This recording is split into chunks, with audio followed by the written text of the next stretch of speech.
Ahora presenta Paulina Sánchez, psicóloga clínica perinatal de la Universidad Diego Portales. Ella es directora del Observatorio de Violencia Obstétrica de Chile, es integrante de la Red Chilena de Salud Mental Perinatal y nos presenta violencia obstétrica y el testimonio de las mujeres en Chile. Hola, Pauli. Hola, gracias Gladys. Primero que todo también agradecer la invitación.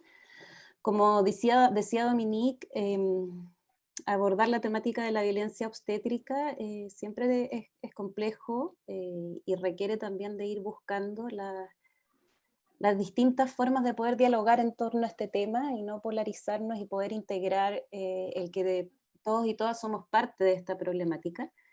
Y así también todos podemos ir encontrando las formas de erradicarla y sobre todo reparar los efectos que ésta tiene. Para ello y para poder representar lo que muchas veces no queda representado cuando hablamos de violencia obstétrica, que es la experiencia de las mujeres que la viven. En mi trabajo en el Observatorio de Violencia Obstétrica he podido acompañar a algunas mujeres y hoy les traigo la descripción de un caso donde me parece que aparecen algunas de las problemáticas que traía Dominique y algunos de los vacíos que hoy existen y que nos van a permitir comprender por qué es necesario seguir trabajando multidisciplinarmente en esta temática, ya sea desde el ámbito de la medicina, de lo legal y de la salud mental. Les voy a relatar un texto del caso de una mujer a la que yo nombro como C, como las iniciales de su nombre. Abro la puerta y ahí está C, una mujer de 29 años, de apellido mapuche, morena, crespa y con una gran sonrisa culposa.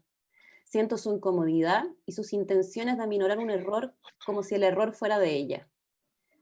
¿Qué le pasa a una mujer que recibió un trato indigno, que no se sintió cuidada por quienes tenían como función acompañarla y sostenerla? ¿Qué siente en un nuevo encuentro con una mujer investida como profesional de la salud? O sea, yo. C viene acompañada de sus hijos, una niña de 7, un niño de 5 y una niña de 3 años. La primera que habla a modo de presentación del grupo familiar es la hija mayor, la niña de 9. Me muestra su juguete y yo me ubico a la altura de sus ojos y le pregunto su nombre.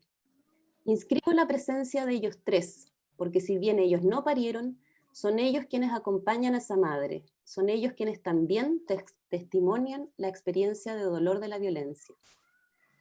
2 de ellos no estuvieron cuando ocurrieron los malos tratos, es la hija de 3 años la que nació en este parto, pero son ellos quienes perciben los sentimientos de culpa e indefensión encarnados en la sonrisa temerosa de su madre. Son ellos quienes han experimentado los conflictos que se han generado en un ambiente familiar sometido a la tensión de la violencia invisibilizada. Ellos son quienes buscaron la mirada de su madre al verla regresar a casa después de haber parido a su hermana en una silla de ruedas en un hospital público el día en que las obstetras celebraban su día, motivo entregado para explicar el abandono que C sintió mientras esperaba en el hospital, gritando que ella sabía que su hija ya nacería, en ese momento que no hubo nadie, solo dolor y desamparo. Pues entonces, un primer punto relevante a señalar es que el cuidado por la salud mental materna no solo protege a las madres, es un pilar fundamental para el desarrollo psíquico también de las infancias, ya que la sensación de confianza en el mundo que se quiebra en un parto violento no solo se extiende para el hijo que nace, sino que también fragmenta el cuerpo y el psiquismo de quien sostiene a los otros hijos.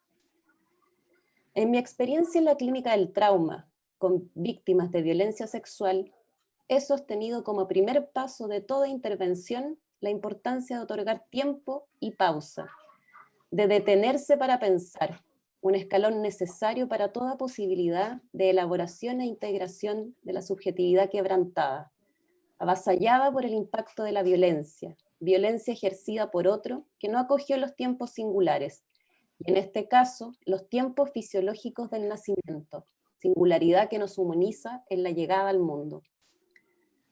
Intento entonces acogerlos en la llegada, y que en ese primer encuentro puedan hacer una nueva forma de relacionarse con la acogida de una profesional que ayuda y sostiene.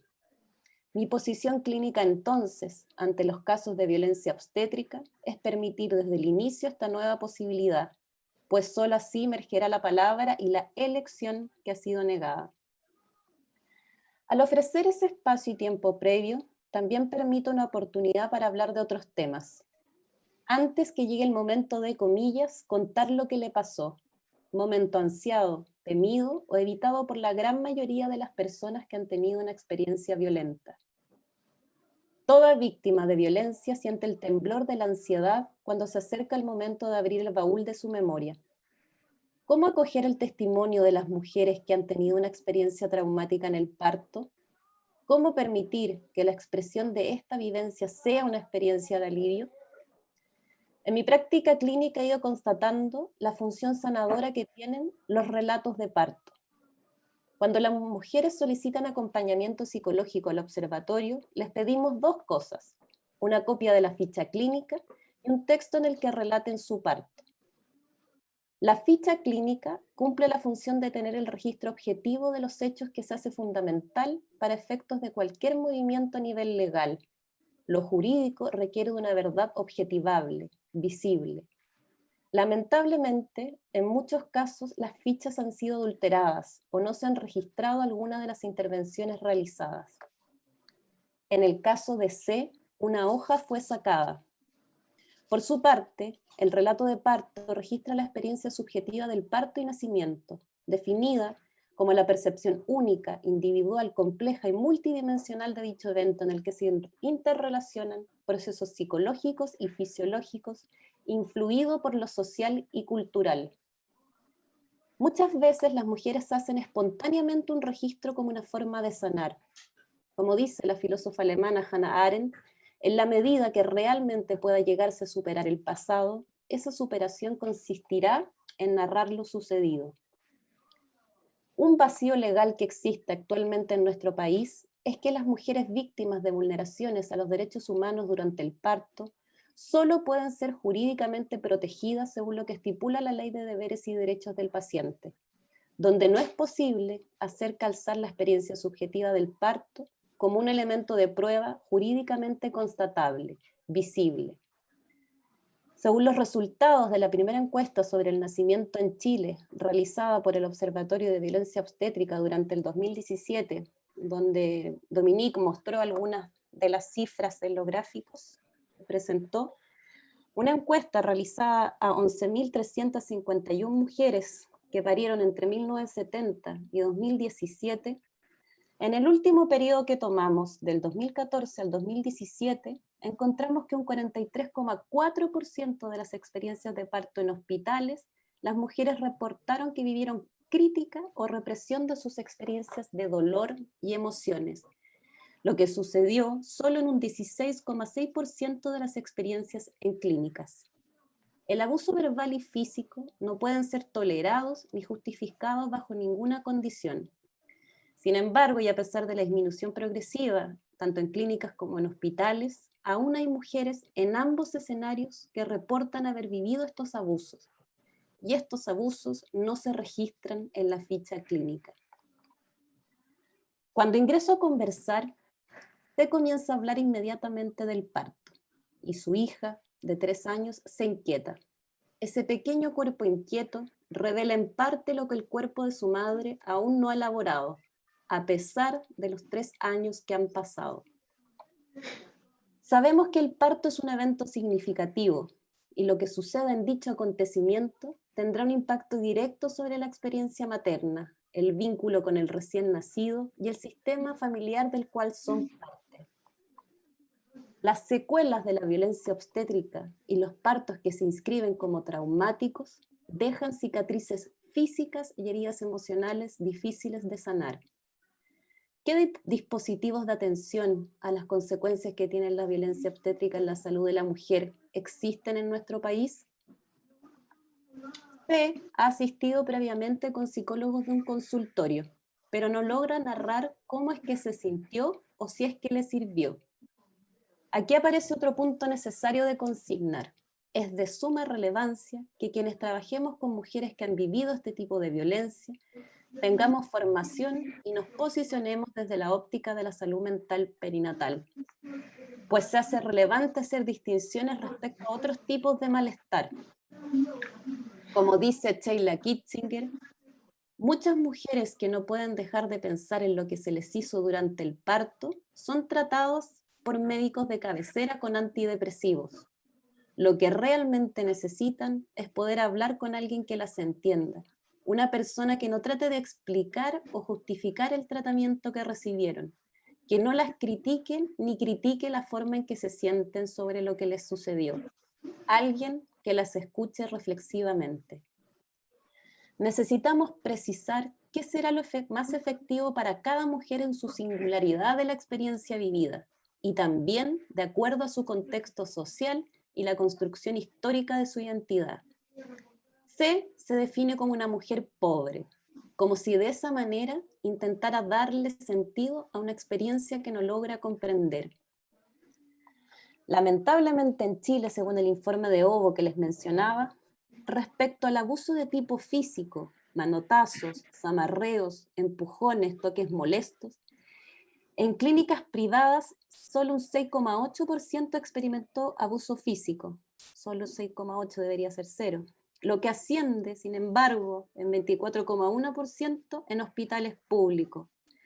En cuanto al abuso verbal experimentado por las madres, la tendencia general apunta a que existe una mayor prevalencia de este en hospitales públicos respecto a los privados. Algunos autores refieren que las experiencias negativas en el parto pueden ser también entendidas como un subconjunto del ejercicio de la violencia hacia la mujer, incorporando la dimensión de género al análisis de esta problemática de salud, ya que por medio de mecanismos de dominación como el maltrato, se reproducen estructuras sociales que someten a la mujer a una posición subordinada. Estudiar la violencia obstétrica y las experiencias de atención de parto implica estudiar tanto sus dimensiones individuales como sociales, ya que en el proceso de parto no está presente solo la mujer y el equipo médico, sino que hay un entramado histórico, social y cultural que entra en juego para permitir la configuración de aquellas experiencias. El mantenimiento de lo femenino en una posición subordinada implica entender también que el sistema de salud funciona como mecanismo de control en función del orden social. En este sentido, las experiencias de atención al parto simbolizan las relaciones de poder y la inequidad de género presentes en la sociedad en general. El nacimiento se transforma en una metáfora de la ideología de fondo. Desde que nacemos, somos testigos de la manera en que la sociedad invisibiliza lo que las mujeres sienten, opinan y saben, silenciando así todas las maneras de conocer no hegemónicas. Eso es lo que les quería transmitir como testimonio al acompañamiento de una mujer que vivió violencia obstétrica. Gracias.